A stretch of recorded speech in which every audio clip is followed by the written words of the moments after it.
Welcome to US Source News Channel. Ukrainian armed forces launched simultaneous operations on many fronts. Every day, many Russian military points are destroyed. Ukrainian troops dealt powerful blows to Russian military points on the Donetsk front. In the morning hours, the important points of the Russian forces were bombed. This bombardment was reportedly carried out using Grad multiple launch rocket systems. Intensity of the operations increased on the southeastern front as well. Explosions echoed in Zaporizhia again. In the Melitopol region on this front, the agenda is shaken with a new development every day. Explosion sounds in the region cannot be heard. Due to the critical importance of the region, conflicts are also increasing. Due to its location, the region bordering the Azov Sea stretches Moscow.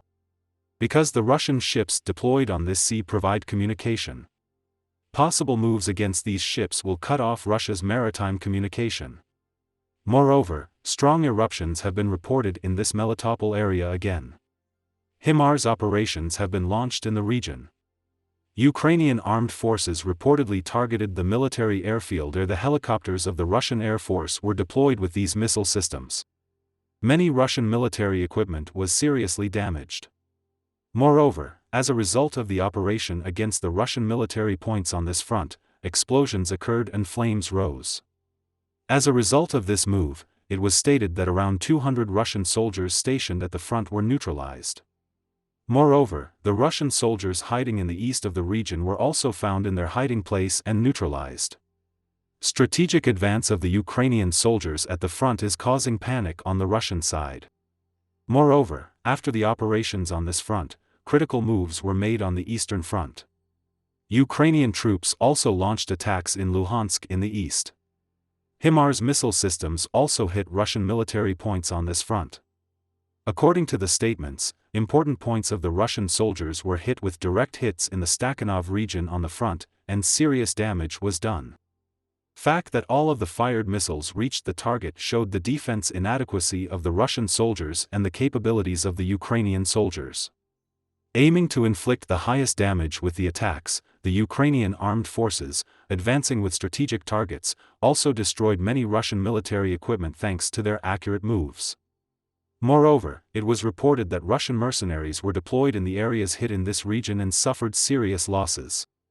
It is seen that these mercenaries sent to support the Russian soldiers do not provide much advantage for Moscow.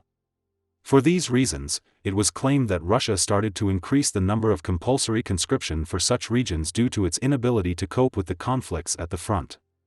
However, it is thought that these soldiers will cause even greater defeats for Russia, as they do not have sufficient equipment and are untrained.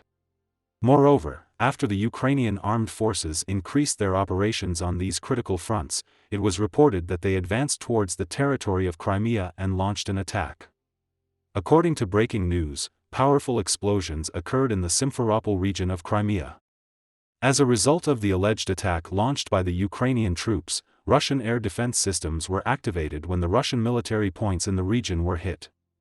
It was stated that this attack was carried out from a low height. It is seen that Russia, which is getting serious damage both on its own territory and on the territory of Ukraine, has a very weak and insufficient air defense force. Russian soldiers, who cannot defend themselves enough in the war in Ukraine, can easily be shot even in the areas under their control. This situation proves that Russia has serious inadequacies in the air and on the ground. In fact, according to breaking news, Moscow took action after these attacks. But this move of Moscow was to escape.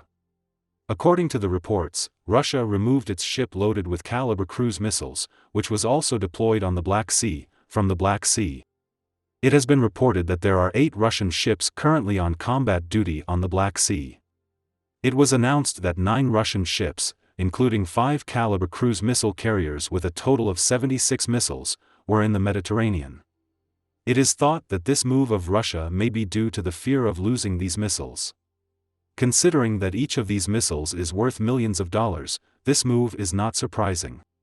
At the same time, it was announced that Ukrainian forces had repelled Russian troops in 11 critical areas in the Luhansk and Donetsk oblasts. In these fronts, which are of critical importance for both countries, a great advantage is gained as the successes, the areas taken back and the areas deployed increase. Fact that the Ukrainian armed forces are hitting the Russian military points on these fronts with accurate moves day by day, making progress between the regions and being able to be deployed to new areas, provides superiority in more regions and increases the progress. This determines the fate of the countries regarding the war. Moreover, it is known that Moscow has little chance. Despite this, the attack continues. This time, Russia carried out an attack over the Sea of Azov with unmanned aerial vehicles. A senior official explained that the last two attacks by Russian troops on Ukrainian territory were carried out by drones over the Krasnodar region in the east of the Sea of Azov. It was stated that this region, which borders the Azov Sea and the Black Sea, was used as a military base by the Russian army. Russia, which has constantly been hit by its military bases in Ukraine, is trying to carry out attacks on its own territory. It is thought that he did this so that the military equipment and ammunition he used in his attacks would not go to waste. Because now their losses have become irreparable. Despite this, it does not make any effort to end the war. On the contrary, it continues its efforts to attack, which does not bring success with each passing day. This causes the losses to reach even more serious dimensions. For all these reasons, it seems very difficult for Moscow to regain the military power and reputation that it lost on Ukrainian soil. Moreover, it is known that Moscow, which is dealing with military resource problems, uses Iranian-made unmanned aerial vehicles in its attacks against Ukraine. However, this issue has become the subject of discussion many times. As a reminder, after Iran provided kamikaze drones for Russia, Ukraine suspended relations with Iran and reacted seriously. Statements were made that sanctions should also be imposed on Iran, as these aircraft are used by Russia for infrastructures in Ukraine. Even after these situations, Iran did not accept that it provided these weapons to Russia for a long time out of fear of sanctions.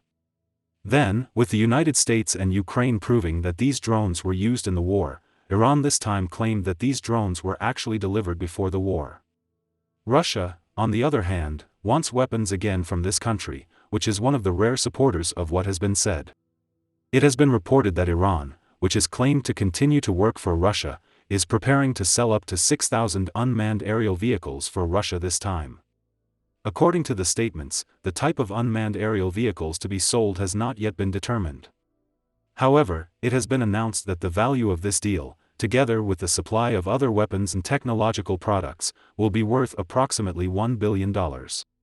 Security officials of the United States allies and NATO made important statements on the subject. According to the statements, at least 2 meetings were held between the military and diplomatic representatives of Iran and Russia in the past weeks.